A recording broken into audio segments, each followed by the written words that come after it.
அனைவருக்கும் வணக்கம். கடந்த வகுப்பில் நான் உங்களுக்கு என்ன சொல்லி கொடுத்துருந்தேன்? மிக சரியாக சொன்னீங்க, காந்த பொருட்களோட வகைகள். In last class I have discussed the magnetic materials. Yes? Good. காந்த பொருட்கள் எத்தனை வகைப்படும்னு யாராவது சொல்லுங்க பார்க்கலாம். மிகச்சரியாக சொன்னீங்க, 3 வகைப்படும். The magnetic materials are classified into 3 types. You are absolutely right. List out one by one. Diamagnetic materials. Good. Paramagnetic materials. Very good. Ferromagnetic materials. Excellent answer. காந்த பொருட்களில் 3 வகை இருக்குன்னு நம்ம எல்லாருக்கும் தெரியும். முதலாவது டயாகாந்த பொருட்கள், இரண்டாவது பாராகாந்த பொருட்கள், மூன்றாவது ஃபெரோகாந்த பொருட்கள். இதை பற்றி தான் நான் கடந்த வகுப்பில் உங்களுக்கு சொல்லி கொடுத்துருந்தேன். இன்றைக்கி வகுப்பில் என்ன சொல்லித்தர போகிறேன் அப்படின்னா, காந்த தயக்கம். என்னது? காந்த தயக்கம், ஹிஸ்டாரிசிஸ் அப்படின்னு சொல்லுவோம்.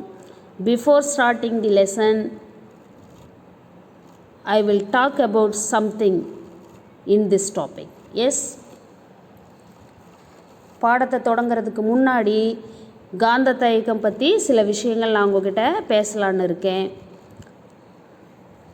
அதாவது காந்த பொருட்களில் 3 வகை இருக்குது. அந்த பொருட்களில் ஏதோ ஒரு காந்த வகை பொருளை எடுத்து ஒரு புற மின்புலத்தில் நம்ம வைக்கும்போது அந்த பொருள் காந்தமாக மாறும். மேக்னெட்டிக் மெட்டீரியல்ஸை எலக்ட்ரிக் ஃபீல்டில் ப்ளேஸ் பண்ணும்போது என்ன நடக்கும்? அந்த மேக்னெட்டிக் மெட்டீரியல்ஸ் மேக்னெட்டாக மாறும். That may be permanent magnet or temporary magnet. That is according to the behavior of that magnetic material which is present in that electric field. Yes? All of you got my point? ஒரு பொருளை காந்தமாக மாற்றுறதுக்கு நம்ம வரைகிற வரைபடத்தோட பேர் தான் ஹிஸ்டாரிசிஸ் loop, காந்த தயக்க கண்ணி அப்படின்னு சொல்கிறது.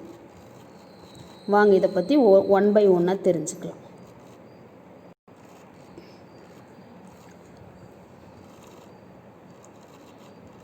ஒரு மேக்னெட்டிக் மெட்டீரியல் பெர்மனன்ட் மேக்னெட்டாக இருக்குமா ஆர் டெம்பரரி மேக்னெட்டாக இருக்குமா அப்படிங்கிறத முடிவு பண்ணுறதுக்காக நம்ம வரைகிற இந்த வரைபடத்துக்கு பேர் தான் காந்த தயக்க கண்ணி, ஹிஸ்டாரிசிஸ் லூப்பு. சரிங்களா? எக்ஸ் ஆக்சிஸில் நம்ம என்ன பண்ணியிருக்கோம் அப்படின்னா மேக்னடைசிங் ஃபீல்டு ப்ளேஸ் பண்ணியிருக்கோம், அதாவது காந்தமாக்கும் புலம். ஒய் ஆக்சிஸில் என்ன பண்ணியிருக்கோம் அப்படின்னா மேக்னெட்டிக் ஃப்ளக்ஸ் டென்சிட்டி, காந்த விசை கோடுகளோட அடர்த்தி. அதை சுருக்கமாக மேக்னெட்டிக் ஃபீல்டு அப்படின்னு நம்ம சொல்லலாம். சரிங்களா? இந்த மேக்னடைசிங் ஃபீல்டுங்கிறது யார்? காந்தமாக்கும் புலம்ங்கிறது யார்? வேறு யாருமே இல்லை, அதுதான் எலக்ட்ரிக் ஃபீல்டு. ஒரு மேக்னெட்டிக் மெட்டீரியலுக்கு நம்ம எலக்ட்ரிக் ஃபீல்டு அப்ளை பண்ணுறோம். எலக்ட்ரிக் ஃபீல்டு அப்ளை பண்ணும்போது magnetic field lines travel through that magnetic material. ஒரு காந்த பொருளுக்கு மின்புலத்தை நம்ம செயல்படுத்தும் போது காந்தப்புல கோடுகள் அந்த காந்த பொருள் வழியாக என்ன பண்ணும்? காந்தப்புல கோடுகள் அந்த காந்த பொருள் வழியாக செயல்படும். அப்படி இயங்கும்போது என்ன நடக்கும் அப்படின்னா அந்த பொருள் காந்தமாக மாறும். எந்த அளவில் அந்த பொருள் காந்தமாக மாறுது அப்படிங்கிறத இந்த வரைபடத்தை வச்சு நம்ம முடிவு பண்ணிடலாம். இதில் மேக்னடைசிங் ஃபீல்டு அப்படிங்கிறது இன்புட்டு, ஃப்ளக்ஸ் டென்சிட்டி அப்படிங்கிறது அவுட்புட். என்னது?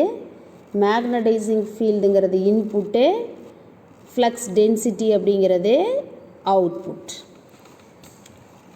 இந்த லூப் எப்படி வரைகிறதுன்னு நான் ஃபஸ்ட் சொல்லி கொடுத்துட்டா.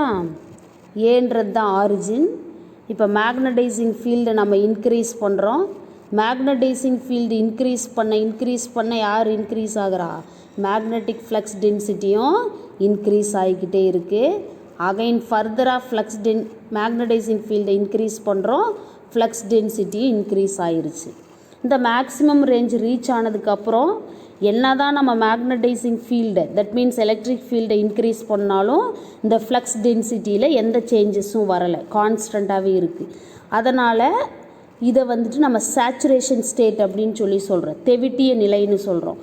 இதுக்கு என்ன அர்த்தம் அப்படின்னு பார்த்திங்கன்னா, ஒரு குறிப்பிட்ட அளவுக்கு மேலே வந்து அந்த காந்தமாக்கும் புலத்தை நம்ம செயல்படுத்தினாலும் அந்த பொருளில், அந்த காந்த பொருளில் வந்து காந்தமாக்கும் தன்மை மாறவே இல்லை. அப்போ அந்த அளவுக்கு மேலே அந்த பொருளை நம்மளால் காந்தமாக மாற்ற முடியாதுன்னு அர்த்தம். சரிங்களா? சரி, சேச்சுரேஷன் ஸ்டேட்டுக்கு போயாச்சு. இதுக்கு மேலே நம்ம என்ன பண்ணுறோம் அப்படின்னா, இந்த மேக்னடைசிங் ஃபீல்டை வந்து டிக்ரீஸ் பண்ணுறோம். நம்ம கொடுக்குற புற மின்புலத்தை வந்து குறைக்கும் போது அந்த ஃப்ளக்ஸ் டென்சிட்டியும் சேம் பாத்தில் குறைஞ்சிருந்துச்சு அப்படின்னா அந்த பொருள் காந்தமாக மாறாது. ஆனால் என்ன நடந்துக்கிட்டு இருக்கீங்க, மேக்னடைசிங் ஃபீல்டு இப்படி டிக்ரீஸ் ஆகுது, ஆனால் அதே ரேஞ்சில் ஃப்ளக்ஸ் டென்சிட்டி டிக்ரீஸ் ஆகாமல் ஒரு குறிப்பிட்ட அளவு ரொம்ப ஸ்லோவாக டிக்ரீஸ் ஆகுது. இப்போ இந்த இடத்துல பார்த்தீங்க அப்படின்னா மேக்னடைசிங் ஃபீல்டு 0வுக்கு வந்துருச்சு, ஆனால் இந்த ஃப்ளக்ஸ் டென்சிட்டி ஒரு குறிப்பிட்ட அளவு இருக்குது. அப்படின்னா மேக்னடைசிங் ஃபீல்டு அப்ளை பண்ணுறதை நம்ம நிறுத்தினதுக்கு அப்புறமும் அந்த ஃப்ளக்ஸ் டென்சிட்டி வந்து அந்த மேக்னெட்டிக் மெட்டீரியலில் ப்ரெசன்ஸில் இருக்குது. புற மின்புலத்தை நம்ம நிறுத்தினதுக்கு அப்புறமும் காந்த விசை கோடுகள் அந்த பொருளில் இருக்குது. அப்படின்னா அந்த பொருள் வந்து காந்தமாகவே இருக்குது, அந்த பொருளில் வந்து காந்தத்தன்மை இருக்குது அப்படின்னு அர்த்தம். இதுதான் காந்த தயக்கம் அப்படின்னு சொல்லி சொல்கிறது, ஹிஸ்டோரிசிஸ் அப்படின்னு சொல்கிறது. இந்த பிரின்சிபலை அடிப்படையாக வச்சு தான் நம்ம என்ன பண்ணுறோம் அப்படின்னா மேக்னெட்டிக் மெட்டீரியல்ஸை மேக்னெட்டாக கன்வெர்ட் பண்ணி நம்ம யூஸ் பண்ணிக்கிட்டு இருக்கோம். இதெல்லாம் 1 by 1 பின்னாடி தெரிஞ்சுக்குவோம். சரி, எப்போ தான் இந்த ஃப்ளக்ஸ் டென்சிட்டி அப்படிங்கிறது 0வாக மாறுதுன்னு தெரிஞ்சுக்கிறதுக்காக ஃபர்தராக நம்ம என்ன செய்கிறோம் அப்படின்னு பார்த்திங்கன்னா, இந்த மேக்னடைசிங் ஃபீல்டை இன்க்ரீஸ் பண்ணுறோம். அப்படி இன்க்ரீஸ் பண்ணும் பொழுது என்ன நடக்குது அப்படின்னு பார்த்திங்கன்னா, ஃப்ளக்ஸ் டென்சிட்டி ஒரு குறிப்பிட்ட நெகட்டிவ் மேக்னடைசிங் ஃபீல்டுக்கு தான் என்ன வருது, 0வுக்கு வருது. ஃபர்தராக நெகட்டிவில் நம்ம இன்க்ரீஸ் பண்ணுறோம். நெகட்டிவில் இன்க்ரீஸ் பண்ணும் பொழுது இந்த மேக்னெட்டிக் ஃப்ளக்ஸ் டென்சிட்டி இன்க்ரீஸ் ஆகி சேச்சுரேஷன் ஸ்டேட்டுக்கு வந்துருச்சு. அதுக்கப்புறம் என்ன பண்ணுறோம் அப்படின்னு பார்த்திங்கன்னா, பாசிட்டிவில் இந்த மேக்னடைசிங் ஃபீல்டை இன்க்ரீஸ் பண்ணும்போது ஃப்ளக்ஸ் டென்சிட்டி வந்து அந்த பாத்துலேயே ட்ராவல் பண்ணாமல் இன்னும் கொஞ்சம் காந்தத்தன்மை எதுக்குள்ளே இருக்குது, ஜீன்ற ஸ்பாட்டுக்கு வருது. அப்போ நெகட்டிவில் ஃப்ளக்ஸ் மேக்னடைசிங் ஃபீல்டை நம்ம இன்க்ரீஸ் பண்ணும்பொழுது ஒரு அளவுக்கு ஃப்ளக்ஸ் டென்சிட்டி அந்த பொருளில் ப்ரெசன்ஸில் தான் இருக்குது. நெகட்டிவில் ஹெச் 0 ஆனதுக்கப்புறமும் பிங்கிறது சம் வேல்யூ இருக்குது. அப்போ காந்தத்தன்மை அந்த பொருளில் இருக்குதுன்னு அர்த்தம். ஃபர்தராக நம்ம டிக்ரீஸ் பண்ணும்போது ஃப்ளக்ஸ் டென்சிட்டி ஒரு குறிப்பிட்ட மேக்னடைசிங் ஃபீல்டுக்கு தான் என்ன ஆகுது, 0வாக மாறுது. அகைன் பாசிட்டிவில் இன்க்ரீஸ் பண்ணி இங்கே எடுத்துகிட்டு வந்து விட்டு, இதுதான் ஹிஸ்டோரிசிஸ் லூப் அப்படின்னு சொல்லி சொல்கிறது. இப்படி தான் இந்த ஹிஸ்டோரிசிஸ் லூப்பை, காந்த தயக்க கண்ணியை நம்ம புரிஞ்சுக்கணும். ஒரு பொருள் வந்து காந்தமாக மாறுறதுக்கான அடிப்படை பேசிக் பிரின்சிபல் இந்த லூப்பில் தான் இருக்குது. எஸ், 1 by 1 தெரிஞ்சுக்கலாமா? சூப்பர்.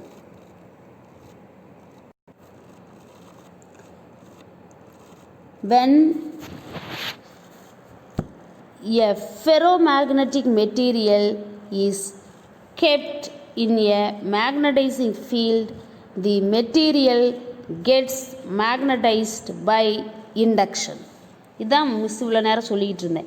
வென் அப்படின்னா எப்போ, எ ஃபெரோமேக்னட்டிக் மெட்டீரியல்னால் ஒரு ஃபெரோ காந்த பொருள், இஸ் கெப்ட் அப்படின்னா அங்கே வைக்கிறது, எங்கே, இன் எ மேக்னடைசிங் ஃபீல்டு காந்தமாக்கும் புலத்துக்குள்ளே வைக்கிறது. தி மெட்டீரியல் கெட்ஸ் மேக்னடைஸ்டு, அந்த ஃபெரோ காந்த பொருள் என்ன ஆகும், காந்தமாக மாற ஆரம்பிக்கும். பை இண்டக்ஷன், தூண்டுதல் மூலம். மேக்னெட்டிக் ஃப்ளக்ஸ் டென்சிட்டிங்கிறது காந்த விசை கோடுகளோட எண்ணிக்கை, அதனோட அமைப்பு தான் யார், மேக்னெட்டிக் இண்டக்ஷன். அங்கே மேக்னெட்டிக் ஃபீல்டு தான் ப்ரெசன்ஸில் இருக்குது. When a ferromagnetic material is kept in a magnetizing field, the material gets magnetized by induction. எப்போ ஒரு ஃபெரோ காந்த பொருளை காந்தமாக்கும் புலத்தில் வைக்கிறோமோ அப்போ தூண்டலின் விளைவாக அந்த பொருள் காந்தமாக்கப்படும். An important characteristic of ferromagnetic material is that the variation of magnetic induction B. அப்படின்னா என்ன அர்த்தம்? an important characteristic அப்படின்னா ஒரு முக்கியமான சிறப்பியல்பு, ஒரு முக்கிய பண்பு என்ன அப்படின்னா ஃபெரோமேக்னெட்டிக் மெட்டீரியல்ஸ்க்கு இருக்குது. That is the variation of magnetic induction. காந்த தூண்டலில் ஏற்படுற மாற்றம்.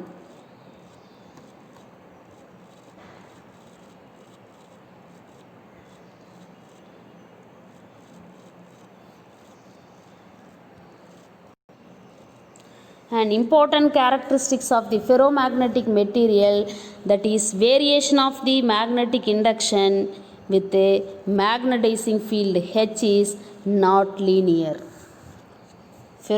காந்த பொருட்களுக்கு ஒரு முக்கிய பண்பு இருக்குது. அது என்ன அப்படின்னு பார்த்தீங்கன்னா காந்தமாக்கும் புலம் மாறும்போது காந்தப்புல வலிமையும் மாறும். அப்படி மாறுற அளவு ஒரே மாதிரி இருக்கா அப்படின்னா இல்லை. அதிகமாக்கும் போது அதிகமாகுது, குறைக்கும் போது அதே அளவில் குறையிறதில்ல.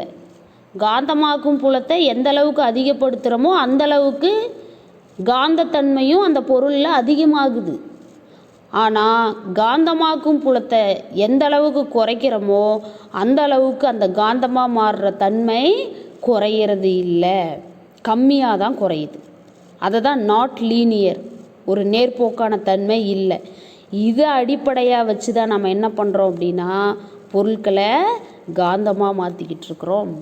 அந்த வரைபடத்தில் நான் உங்களுக்கு விளக்கி இருந்தேன்.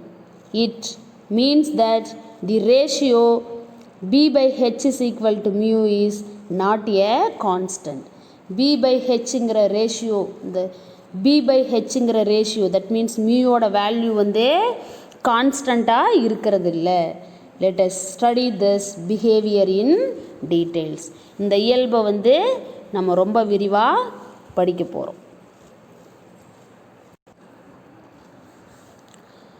A ferromagnetic material is magnetized slowly by a magnetizing field H.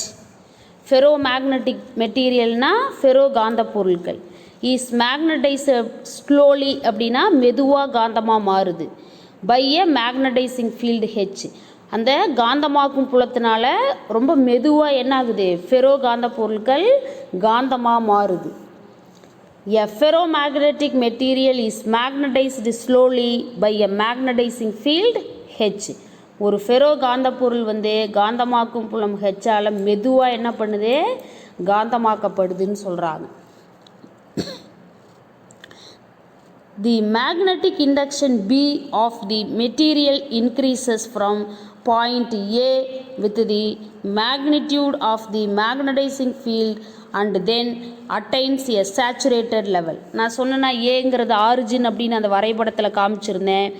C அப்படிங்கிறது சேச்சுரேஷன் ஸ்டேட் அப்படின்னு சொல்லியிருந்தேன், தெவிட்டிய நிலைன்னு சொல்லியிருந்தேன் இல்லையா. மேக்னடைசிங் ஃபீல்டு எந்த அளவுக்கு இன்க்ரீஸ் ஆகுதோ அந்த அளவுக்கு மேக்னெட்டிக் ஃபீல்டும் இன்க்ரீஸ் ஆச்சு. isn't it? Yes.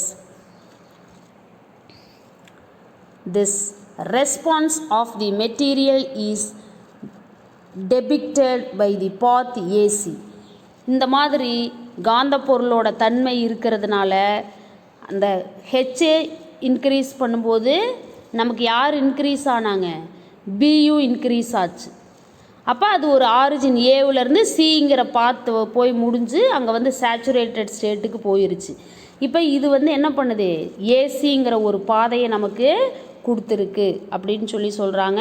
நம்ம அந்த வரைபடத்தில் பார்த்துருக்கோம், நீங்களும் டெக்ஸ்ட் புக்கை வச்சு பார்க்கணும். சரிங்களா? குட். கவனிங்க. Saturation magnetization is defined as, underline this, the maximum point up to which the material can be magnetized by applying the magnetizing field.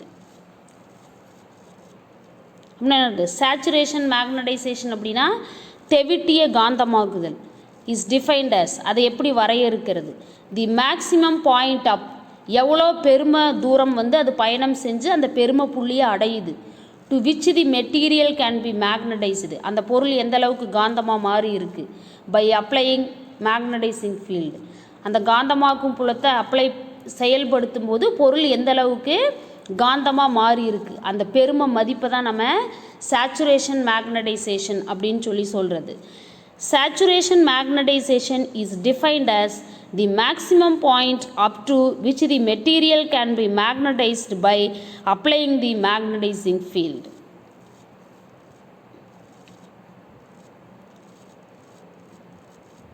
அதாவது ஒரு ஃபெரோ காந்த பொருளை காந்தமாக்கும் புலத்தில் மெதுவாக காந்தமாக்குறோம். காந்தமாக்கும் புலத்தோட எண் மதிப்பு அதுக்கு சமமாக இருக்கிற காந்த புலம் ஏலேருந்து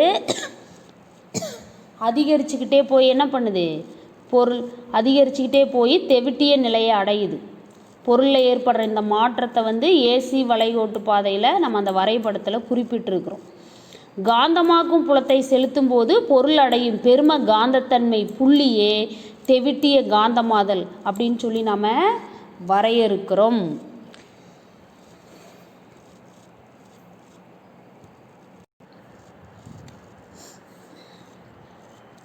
If the magnetizing field is now reduced, இது எல்லாமே அந்த லூப்லேயே எக்ஸ்பிளைன் பண்ணிட்டேன், அந்த கிராஃபிக்கல் ரெப்ரசன்டேஷன்லேயே ஒரு கிளான்ஸ் பார்க்குறோம், அவ்வளோதான். If the magnetizing field is now reduced, the magnetic induction also decreases but does not retrace the original path C. If the magnetizing field is now reduced, ஒருவேளை இப்போ அந்த காந்தமாக்கும் புலத்தை நம்ம குறைக்கிறோம் அப்படின்னா the magnetic induction also decreases, காந்த தூண்டலும் குறையுது.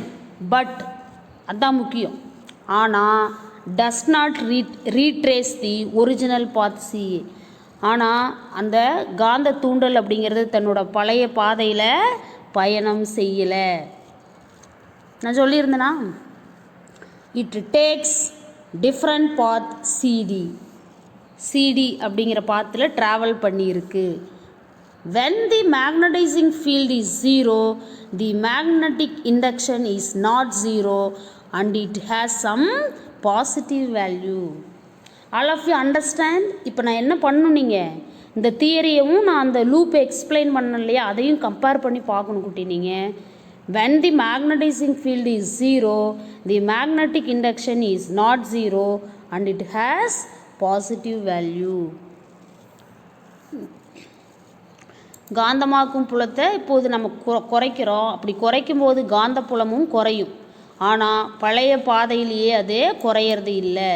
அது சிடி அப்படிங்கிற வேறொரு பாதையின் வழியாக குறைஞ்சிக்கிட்டு வருது. காந்தமாக்கும் புலம் சுழி மதிப்பை அடையும் போதும் கூட அந்த காந்த புலம் அப்படிங்கிறது சுழி ஆகாமல் ஒரே நேர்குறி மதிப்பை பெற்று இருக்கிறது அப்படிங்கிறது தான் நம்ம இங்கே தெரிஞ்சுக்கிற விஷயம். எஸ்,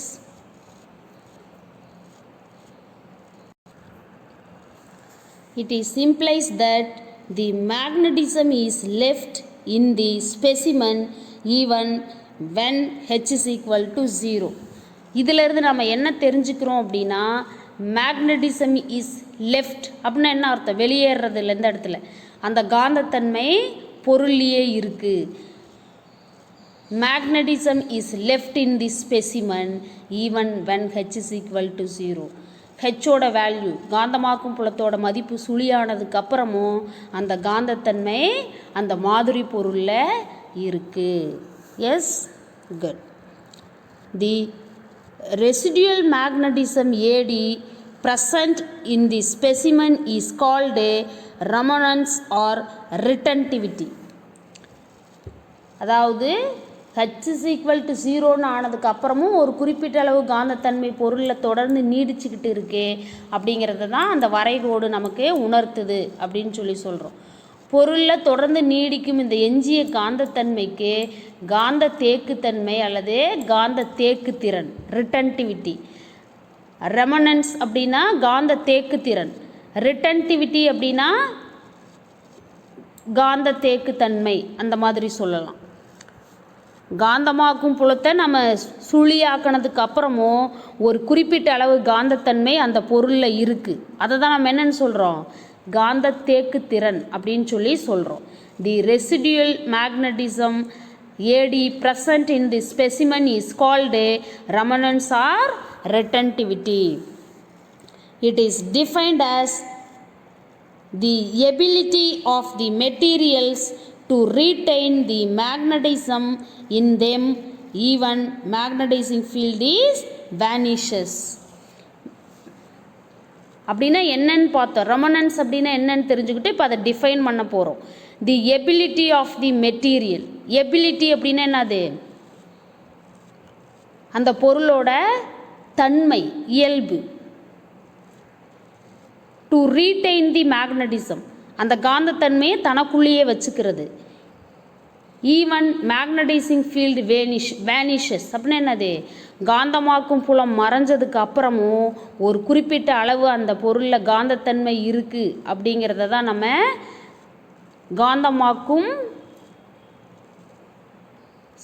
காந்த தேக்குத்திறன் அப்படின்னு சொல்லி நம்ம வரையறுக்கிறோம்.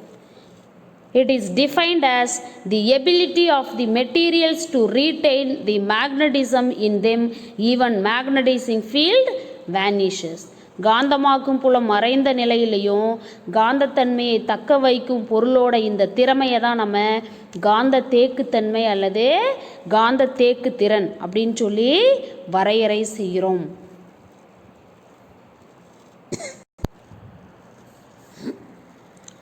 In order to demagnetize the material, the magnetizing field is gradually increased in the reverse direction. நான் நெகட்டிவ்னு சொன்னேன் இல்லையா, எதிர் திசையில். In order to demagnetize the material அப்படின்னா என்ன அர்த்தம், பொருளில் இருக்கிற காந்தத்தன்மை நீங்கும் வகையில். இன் ஆர்டர் டுனா வகையில், பொருளில் இருக்கிற காந்தத்தன்மை நீங்கும் வகையில் நம்ம என்ன பண்ணுறோம் அப்படின்னா, the magnetizing field is gradually increased. காந்தமாக்கும் புலத்தை கொஞ்சம் கொஞ்சமாக நம்ம அதிகப்படுத்துகிறோம். இன் தி ரிவர்ஸ் டைரக்ஷன், எதிர் திசையில். In order to demagnetize the material, the magnetizing field is gradually increased in the reverse direction. அதாவது பொருளோட காந்தத்தன்மையை நீக்கிறதுக்காக எதிர் திசையில் அந்த காந்தமாக்கும் புலத்தை வந்து நம்ம அதிகரிக்கணும். Now the magnetic induction decreases along DE. இப்போது அந்த மேக்னெட்டிக் இண்டக்ஷன் என்ன ஆகுது, காந்த தன்மை வந்து டிஇ அப்படிங்கிற பாதையில் குறைஞ்சிக்கிட்டே வருது. And becomes zero at E. ஈங்கிற இடத்துக்கு வரும்போது என்ன ஆகுது, ஜீரோவாக மாறிடுது, சுழியாக மாறிடுது. The magnetizing field AE in the reverse direction is required to bring residual magnetism to zero. இது எல்லாமே அந்த பாதையை தான் குறிப்பிடுறாங்க இல்லைங்களா. இப்போது டிஇ அப்படிங்கிற பாதையில் காந்தப்புலம் குறைந்து இ புள்ளியில் சுழி மதிப்பே அடையுது. பொருளில் எஞ்சிய காந்தத்தன்மையை சுழியாக்குவதற்கு நாம் என்ன பண்ணுறோம் அப்படின்னா, எதிர் திசையில் செலுத்தப்பட்ட காந்தமாக்கு புலம் வரைபடத்தில் ஏஇ அப்படிங்கிற பாதையில் நம்ம குறிப்பிட்டிருக்கிறோம். பொருளின் எஞ்சிய காந்தத்தன்மை முழுவதும் நீக்குவதற்காக எதிர் திசையில் செலுத்தப்பட்ட அந்த காந்தமாக்கும் புலத்தோட எண் மதிப்பை தான் நம்ம காந்த நீக்குத்திறன் அப்படின்னு சொல்கிறது. நேர் திசையில் வந்து காந்தமாக்கணும், அது காந்த தேக்குத்திறன். இப்போ எதிர் திசையில் என்ன பண்ணுறோம், காந்தத்தன்மை கொஞ்சம் கொஞ்சமாக குறைச்சிக்கிட்டே வந்து ஒரு குறிப்பிட்ட புள்ளியில் ஈங்கிற புள்ளியில் காந்தத்தன்மையை முழுமையாக நீக்கிடுறோம். இதை தான் காந்த நீக்குத்திறன் அப்படின்னு சொல்லி சொல்கிறோம். இதை இப்போ நான் வரையறுக்க போகிறேன்.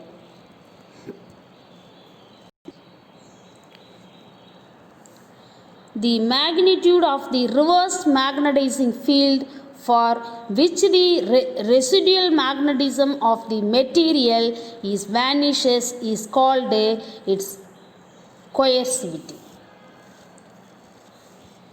அப்படின்னு என்ன அர்த்தம்? The magnitude of reverse magnetizing field, அதாவது எதிர் திசையில் நம்ம செயல்படுத்துகிற அந்த காந்தமாக்கும் புலத்தோட எண் மதிப்பு for which the residual magnetism, அந்த பொருளில் மீதி இருக்கிற அந்த காந்தத்தன்மையை நீக்கிறதுக்கு ஆஃப் தி மெட்டீரியல் வேனிஷஸ், அதில் இருக்கிற காந்தத்தன்மை மறையிற அளவுக்கு நம்ம எதிர் திசையில் நம்ம செயல்படுத்துகிற அந்த காந்தமாக்கும் புலத்தோட எண் மதிப்பை தான் நம்ம காந்த நீக்குத்திறன் கொயர்சிவிட்டி அப்படின்னு சொல்லி சொல்கிறோம். காந்தமாக்கும் புலம், அதாவது ஹெச்சோட மதிப்பை இன்க்ரீஸ் பண்ணிக்கிட்டே இருந்தோம், பியும் இன்க்ரீஸ் ஆகிக்கிட்டே போச்சு. சேச்சுரேஷன் ஸ்டேட்டை ரீச் ஆனதுக்கப்புறம் என்னாச்சு? என்ன தான் ஹெச்சோட வேல்யூ இன்க்ரீஸ் பண்ணாலும் பியோட வேல்யூ இன்க்ரீஸ் ஆகாது. அப்போ அதுதான் சேச்சுரேஷன் ஸ்டேட்டு. அதுக்கப்புறம் என்ன பண்ணுறோம்? ஹெச்சோட வேல்யூவை டிக்ரீஸ் பண்ணி பார்க்குறோம். அப்போ என்ன நடக்குதுன்னு, ஹெச்சோட வேல்யூ டிக்ரீஸ் பண்ணும்போது பியோட வேல்யூ வந்து சேம் பாத்தில் ட்ராவல் பண்ணி இருந்துச்சுன்னா அந்த மெட்டீரியலை மேக்னட்டாக மாற்ற முடியாது. ஆனால் அந்த மெட்டீரியல் என்ன செய்யுது? வேறு ஒரு பாதையில் ட்ராவல் பண்ணி ஹெச்சு 0ன்னு இருக்கும்போது பியோட வேல்யூ ஒரு குறிப்பிட்ட அளவு இருக்குது. அப்போ காந்தத்தன்மை ஹெச்சை காந்தமாக்கும் புலத்தை சுழியானதுக்கு அப்புறமும் ஒரு குறிப்பிட்ட அளவு காந்தத்தன்மை அந்த பொருளில் இருக்குது. இதுதான் அந்த பொருளோட காந்த தேக்கு திறன் அப்படின்னு சொல்லி சொல்கிறோம். Listen please students. Further increase of H in the reverse direction, the magnetic induction increases along EF until it reaches saturation at a F in the reverse direction. Forward டைரக்ஷனில் சி அப்படிங்கிற பாயிண்ட்டு தான் saturation state. ரிவர்ஸில் வந்து எஃப்ங்கிற point தான் யார்? ரிவர்ஸில் saturation state. Further increase of H, மேலும் ஹெச்சோட மதிப்பை அதிகப்படுத்தும் போது இன் தி ரிவர்ஸ் டைரக்ஷன், எதிர் திசையில் ஹெச்சோட மதிப்பை மேலும் அதிகப்படுத்தும் போது the magnetic induction increases along EF, EF அப்படிங்கிற பாதையில் காந்த தூண்டல் அதிகமாகுது. Until it reaches saturation at F, எஃப்ங்கிற சேச்சுரேஷன் தெவிட்டிய புள்ளி அடையிற வரைக்கும் காந்த தூண்டல் அதிகமாகிக்கிட்டே இருக்குது இன் தி ரிவர்ஸ் டைரக்ஷன், எதிர் திசையில். சரிங்களா? Further increase of H vector in the reverse direction, the magnetic induction increases along EF until it reaches saturation at F in the reverse direction. ஹச்சோட மதிப்பை மேலும் எதிர் திசையில் அதிகரிக்கிறப்போ காந்தப்புலம் இஎஃப்போட பாதையின் வழியே தெவிட்டிய புள்ளி எஃப்ஐ அடையும் வரை எதிர் திசையில் அதிகரிச்சுக்கிட்டே போகும். If magnetizing field is decreased and then increased with direction reversed, the magnetic induction traces the path FG KG KC FG KC, sorry. If magnetizing field decreased,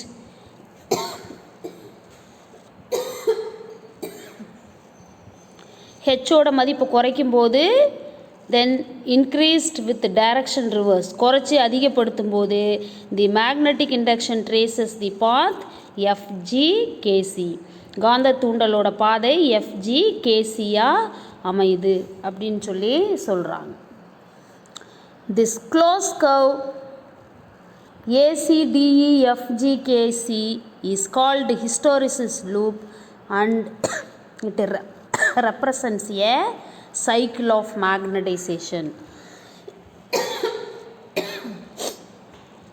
Sorry students, ACDEFGKC அப்படிங்கிற அந்த மூடிய பாதை தான் காந்த தயக்க கண்ணிக்கான பாதை. அது ஒரு முழு சுற்று காந்தமாக்கல் நடந்து முடிஞ்சிருச்சு அப்படிங்கிறத நமக்கு குறிப்பிடுது. சரிங்களா?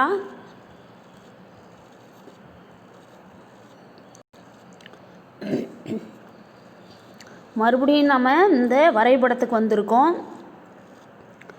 ஹெச்சை நம்ம நேர் திசையில் அதிகப்படுத்துகிறோம், பியும் நேர் திசையில் அதிகமாகுது. சரிங்களா? ஏவில் சுழியில் தொடங்கி சி அடைஞ்ச உடனே தெவிட்டிய நிலைக்கு வந்துடுது. அதுக்கப்புறம் நம்ம ஹெச்சோட மதிப்பை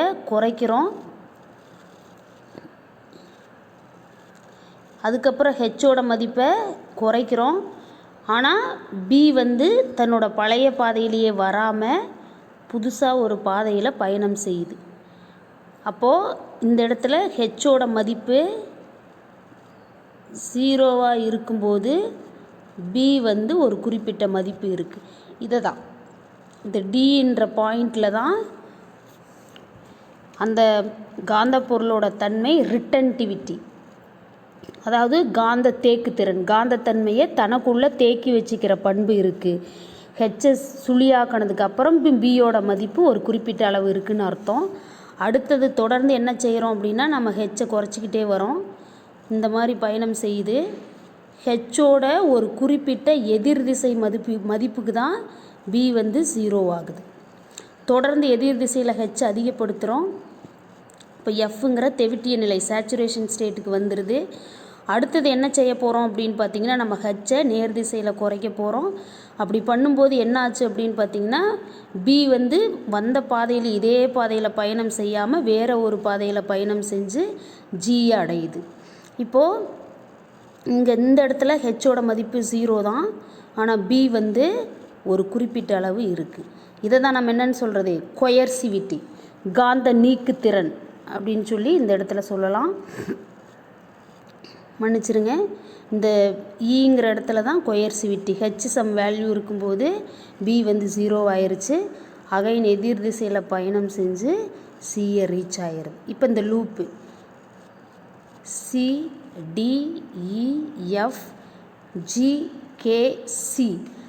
இந்த முழு சுற்றுக்கு பேர் தான் என்னது அப்படின்னு பார்த்திங்கன்னா காந்த தயக்க கண்ணி அப்படின்னு சொல்லி பேர்.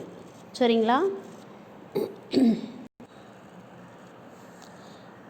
In the entire cycle, the magnetic induction B lags behind the magnetizing field H. இந்த ஒரு முழு சுற்றும் பார்க்கும்போது என்டையர் அப்படின்னா இந்த முழு சுற்றும் பார்க்கும்போது தி மேக்னெட்டிக் இண்டக்ஷன்னா காந்த தூண்டல் B lags behind the magnetizing field H. அந்த காந்தமாக்கும் புலத்துக்கு பின்தங்கியே இருக்குது. பின்தங்கி அதை தொடர்ந்து வந்து இருந்துச்சுன்னா ஒரே பாதையில் பயணம் செஞ்சுருக்கோம். பின்தங்கி இருக்கிறதுனால தான் என்னது வேறு பாதையில் பயணம் செஞ்சிச்சு. அப்போ அந்த பொருளில் வந்து காந்தத்தன்மை இருக்கிறத நாம் உறுதிப்படுத்தணும். லேக்ஸ் பிஹைண்ட் அப்படின்னா பின்தங்கி இருக்கிறது. In the entire cycle the magnetic induction B lags behind the magnetizing field H. இந்த முழு சுற்றில் நம்ம பார்த்தோம் அப்படின்னா காந்தப்புலம் பிங்கிறது காந்தமாக்கு புலம் ஹெச்சை விட பின்தங்கி இருக்குங்கிறத நம்ம தெரிஞ்சுக்கிட்டோம். This phenomenon of lagging of magnetic induction behind the magnetizing field is called a hysteresis. நம்ம கொடுக்குற காந்தமாக்கும் புலத்தை நீக்கினதுக்கு அப்புறமும் பொருளில் கொஞ்சம் காந்தத்தன்மை இருக்குது. அதனால தான் காந்தமாக்கும் புலத்தை விட காந்த புலம் வந்து பின்தங்கி இருக்குது. இந்த பண்புக்கு பேர் தான் ஹிஸ்டோரிசிஸ், காந்த தயக்கம் அப்படின்னு பேர். தட் இஸ் சுருக்கமாக சொல்லணும் அப்படின்னா ஹிஸ்டோரிசிஸ் மீன்ஸ் லேக்கிங் பிஹைண்ட். ஹிஸ்டோரிசிஸ் அப்படின்னா லேக்கிங் பிஹைண்ட். காந்த தயக்கம் அப்படின்னா பின்தங்கி இருத்தல் அப்படின்னு சொல்லி அர்த்தம். All of you got my point? Sorry for the inconvenience, students. All of you got my point? Yes. Thank you. அடுத்து நம்ம தெரிஞ்சுக்க போகிற விஷயம் ஹிஸ்டோரிசிஸ் லாஸ், காந்த தயக்க இழப்பு அப்படின்னு சொல்லி பேர். During the magnetization of the specimen through a cycle there is loss of energy in the form of heat. During the magnetization அப்படின்னா காந்தமாக்கல் செயல் நடந்துக்கிட்டு இருக்கும்போது of the specimen through a cycle, அந்த மாதிரி பொருள் காந்தமாக ஒரு முழு சுற்று காந்தமாக மாறிக்கிட்டு இருக்கிற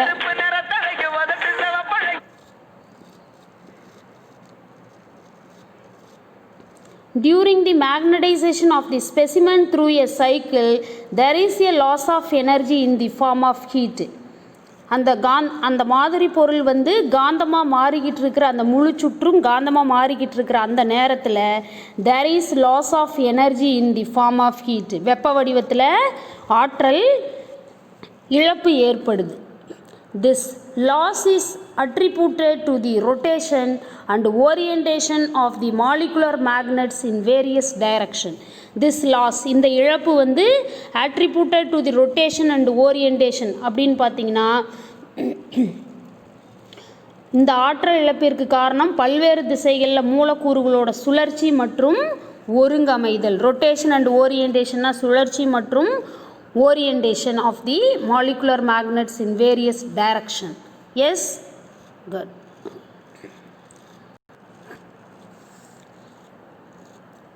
It is found that the energy lost per unit volume of the material when it is carried through one cycle of magnetization is equal to the area of the hysteresis loop. It is found that அப்படின்னா இதை கண்டுபிடிச்சிருக்கிறோம். எதை? தி energy loss, ஆற்றல் இழப்பு அப்படிங்கிறது per unit volume of the material, ஓரலகு பருமனுக்கான ஆற்றல் இழப்பு அப்படிங்கிறது when it is carried through one cycle of magnetization, எப்போ ஒரு முழு சுற்று காந்தமாக மாறிக்கிட்டு இருக்கோ அது எதுக்கு சமமாக இருக்குது? ஈக்குவல் டுனா சமமாக இருக்குது the area of the hysteresis loop. ஒரு முழு சுற்று காந்தமாக மாறுறதுக்கு நம்ம வரைகிற அந்த காந்த தயக்க கண்ணியோட பரப்பு வந்து அங்கே ஏற்படுற ஆற்றல் இழப்புக்கு சமமாக இருக்குன்னு கண்டுபிடிச்சிருக்கோம். It is found that the energy lost per unit volume of the material when it is carried through one cycle of magnetization is equal to the area of the hysteresis loop. அதாவது ஒரு முழு சுற்றில் காந்தமாக்கப்படும் பொருளோட ஓரலகு பருமனுக்கான ஆற்றல் இழப்பு அப்படிங்கிறது காந்த தயக்க கண்ணியோட பரப்புக்கே சமம் அப்படின்னு சொல்லி கண்டுபிடிச்சிருக்கோம். Thus, the loss of energy for a complete cycle is del E, that is equal to closed integral of H vector dot B vector. Del E, ஆற்றல் இழப்பு del E is equal to closed integral of H vector dot del B vector. Hங்கிறது magnetizing ஃபீல்டோட intensity, dBன்றது magnetic induction. இங்கே சொல்லியிருக்காங்க பாருங்கள், வேர் B is in ampere meter square and H vector is in ampere per meter, the loss in energy is measured in joule. எல்லாருக்கும் இந்த விஷயம் புரிஞ்சிருக்கா கண்ணுங்களா? Good.